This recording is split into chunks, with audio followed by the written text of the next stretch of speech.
Hello friend, तो एक बार फिर से स्वागत है आप सभी का एक नए वीडियो में। आज हम इस वीडियो में बात करेंगे instrumental method of analysis unit second के इम्पोर्टेंट क्वेश्चन के बारे में। इस वीडियो में हम आज शॉर्ट क्वेश्चन जो एग्जाम में आते हैं उसके बारे में डिस्कस करेंगे, और नेक्स्ट वीडियो में हम जो लॉन्ग क्वेश्चन आते हैं 10 और 7 मार्क्स में उसको हम नेक्स्ट वीडियो में देखेंगे। तो उसको देखने के लिए आप कर लीजिए चैनल को सब्सक्राइब, ताकि अगले वीडियो का नोटिफिकेशन आपको सबसे पहले मिल जाए।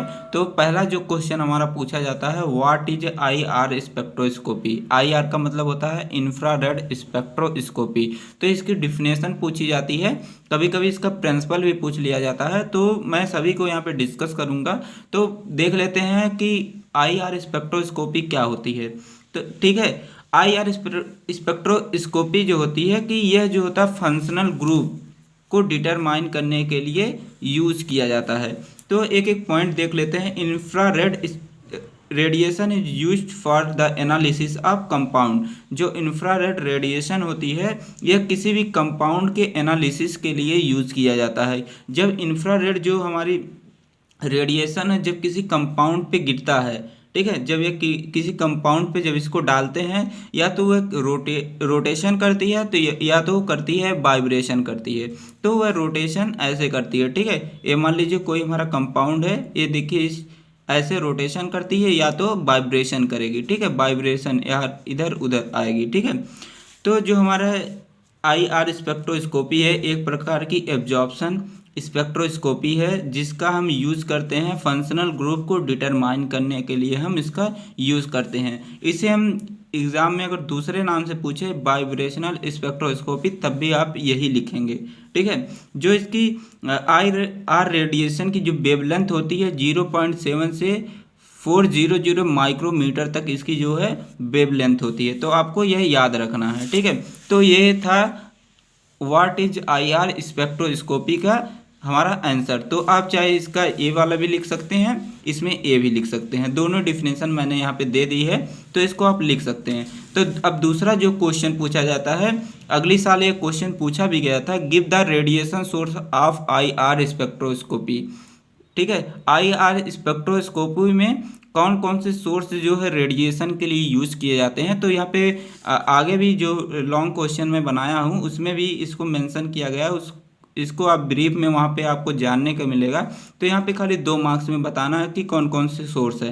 पहला हमारा है नर्नेस्ट ग्लोवर है, फिर हमारा ग्लोबार है, मरकरी आर्क होता है, नाइक्रोम वायर। ये हमारे देखिए 4 जो होते हैं आई आर स्पेक्ट्रोस्कोपी में रेडिएशन सोर्स के लिए यूज किए जाते हैं, ठीक है। अब जो हमारा अगला क्वेश्चन पूछा जाता है एग्जाम में, यह भी जो है 2021 में यह क्वेश्चन जो है पूछा गया था, ठीक है। तो इसको भी आप तैयार कर लीजिए। इसमें देखिए अगर इसको तैयार करेंगे तो यहाँ आपको 2 क्वेश्चन तैयार होंगे, ठीक है। तो क्वेश्चन हमारा है give the significance of functional group region in I R spectroscopy, ठीक है। तो यह क्वेश्चन आया था, तो इसको जान लेते हैं। टोटल रेंज जो होता है आई आर स्पेक्ट्रम का 4000 से 667 सेंटीमीटर -1 होता है, ठीक है। जो आई आर स्पेक्ट्रम है इसको 2 टाइप में क्लासिफाई किया गया था। एक हमारा होता है फंक्शनल ग्रुप रीजन, मतलब कि आई आर स्पेक्ट्रम जो है 2 चीज़ों से मिलके बना है।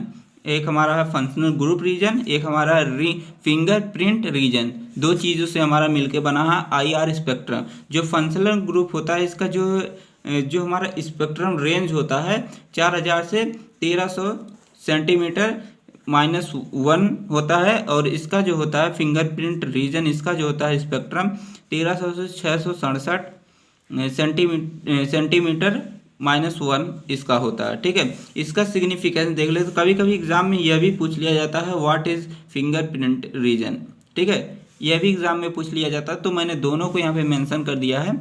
जो हमारा इसका सिग्निफिकेंस हमें लिखना था इसमें, ठीक है, हमारे आंसर में। तो सिग्निफिकेंस यही है, functional group region is useful for identification of functional group of given compound. कोई कंपाउंड दिया गया है, उसके जो फंक्शनल ग्रुप को आइडेंटिफाई करने के लिए हम इसका यूज करते हैं। फिर हमारा जो दूसरा सिग्निफिकेंस है, compound having same functional group so similar absorption band in this region. तो दूसरा हमारा जो सिग्निफिकेंस है यहाँ पे ए है।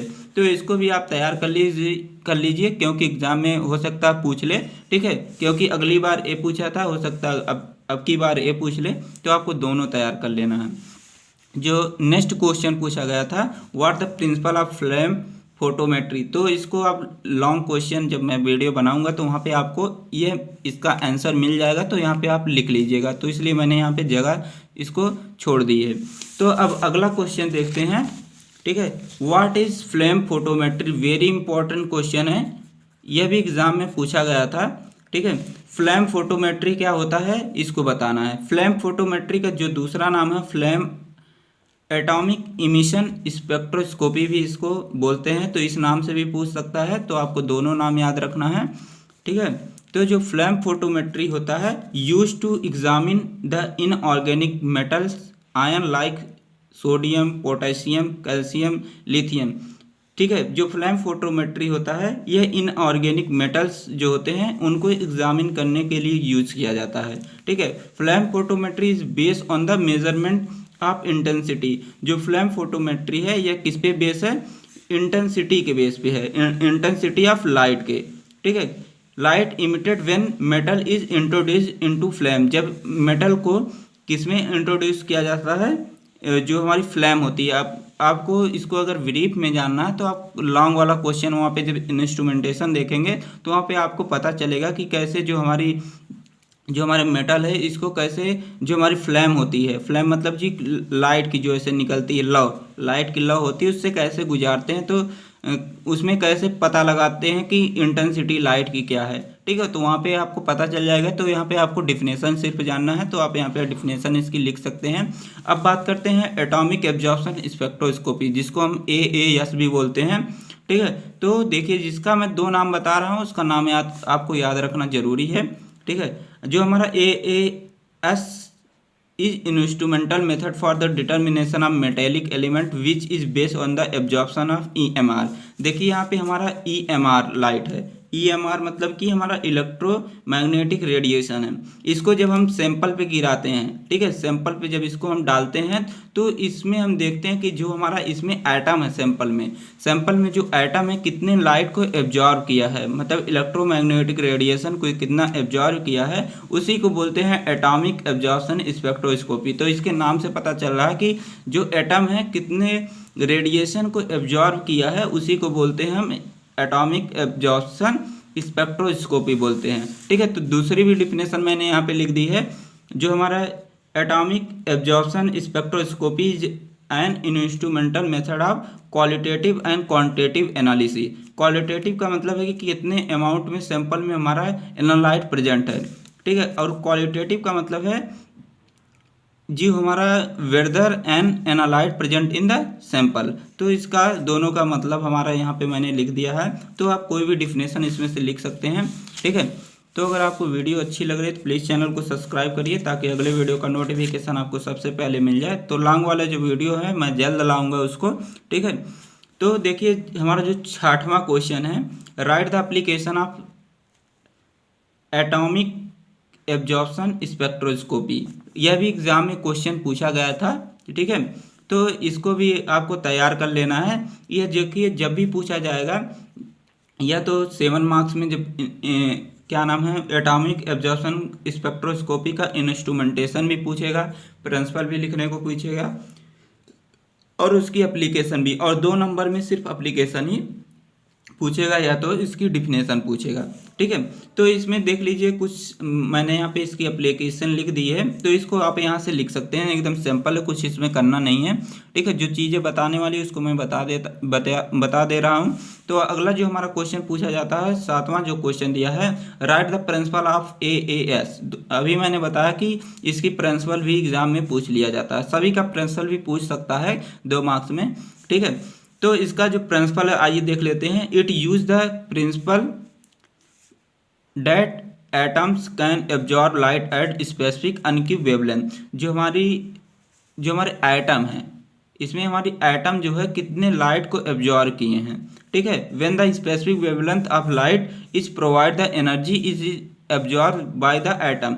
देखिए जब हमारा कोई एटम ठीक है। एटम क्या करेगा, जब लाइट को एब्जॉर्व करेगा तो मतलब कि उसके पास क्या हो जाएगी, एनर्जी आ जाएगी। ठीक है, एनर्जी आ जाएगी तो वह जो है जो इलेक्ट्रॉन उसमें है यह क्या करेंगे, ये ग्राउंड स्टेट से एक्साइटेड स्टेट की तरफ मूव करने लगेंगे। ठीक है, तो ये मान लीजिए हमारा क्या है, ये हमारा ग्राउंड स्टेट है इलेक्ट्रॉन का, यह ग्राउंड स्टेट से किस तरफ मूव करेगा, एक्साइटेड स्टेट की तरफ हमारा है मूव करने लगेगा। ठीक है, तो यही सिंपल हमारा इसमें प्रिंसिपल है, तो इसको आप लिख सकते हैं। फिर हमारा जो अगला क्वेश्चन पूछा जाता है, प्रिंसिपल ऑफ IR स्पेक्ट्रोस्कोपी। ठीक है, IR स्पेक्ट्रोस्कोपी का प्रिंसिपल क्या होता है कि यह भी एग्जाम में 2 मार्क्स में पूछ लिया जाता है। तो इसका यही सिंपल है कि जो हमारे मॉलिक्यूल्स होते हैं, ठीक है, जो हमारे मॉलिक्यूल्स होते हैं किसके बने होते हैं, एटम के बने होते हैं। और ये जो एटम्स होते हैं ये लिंक होते हैं किसी ना किसी बॉन्ड से लिंक होंगे। ठीक है, तो यह जो बॉन्ड होंगे तो the movement of the atom and the chemical bond like the spring and balls, यह किस तरह मूवमेंट करते हैं, या तो स्प्रिंग की तरह या तो बॉल, मतलब कि एक एटम हमारा ए है, एक एटम ए है, तो ये एक स्प्रिंग की तरह से मूव करते हैं। ठीक है, तो ये यही इसका प्रिंसिपल है, इसमें कुछ करना नहीं है, तो इसको आप लिख सकते हैं यहाँ पे। और जो हमारा लास्ट क्वेश्चन जो यहाँ पे है, हमारा जो है 9वां क्वेश्चन अभी है, वही मतलब हमारा एक क्वेश्चन और बचा है। ठीक है, तो इसकी देखिए दोनों की डिफिनेशन पूछी जाती है, या तो इसमें दोनों में अंतर पूछ लिया जाता है, या तो इसकी किस चाहे नेफ्लोमेट्री की चाहे टर्बिडिट्रीमेट्री की डिफिनेशन पूछ ली जाती है। तो यहाँ पे मैंने सैंपल लिखा एकदम। ठीक है, जो हमारा नेफ्लोमेट्री की बात करें चाहे टर्बिडिट्रीमेट्री की बात करें, तो यह जो होता है कि this is mainly use to determination the scattering of the light, यह स्कैटरिंग ऑफ लाइट को डिटरमाइन करने के लिए यूज किया जाता है। ठीक है, by the suspended particle present in the sample solution, जो हमारे सैंपल सॉल्यूशन है इसमें हमने जो भी पार्टिकल को सस्पेंड किया है, ठीक है, वह कितने स्कैटर्ड, मतलब कि आप पढ़े होंगे टिंडल इफेक्ट। ठीक है, स्कैटर्ड मतलब वही होता है कि कितना स्प्रेड कर रही है। ठीक है, तो आइए देखते हैं इसमें। ठीक है, जो टर्बिडिट्री और नेफ्लोमेट्री अगर दोनों साथ देता है तो आपको डिफिनेशन यही वाली लिखना है। ठीक है, अगर पूछ लिया व्हाट इज नेफ्लोमेट्री टर्बिडिट्रीमेट्री, ठीक है, तो यही लिखना, the instrument use to measurement of the scattering are called nephelometry turbidimetry. ठीक है, तो आपको यही सैंपल लिख देना है। अगर कोई एक पूछेगा तो आपको ए वाला लिखना पड़ेगा, चाहे नेफ्लोमेट्री अगर पूछेगा तो आपको ए लिखना पड़ेगा, और टर्बिडिट्रीमेट्री पूछा तो आपको ए लिखना पड़ेगा। तो एक एक देख लेते हैं, नेफ्लोमेट्री किसको बोलते हैं। जो नेफ्लोमेट्री होता है यह किसको मेजर करेगा, स्कैटर्ड लाइट को।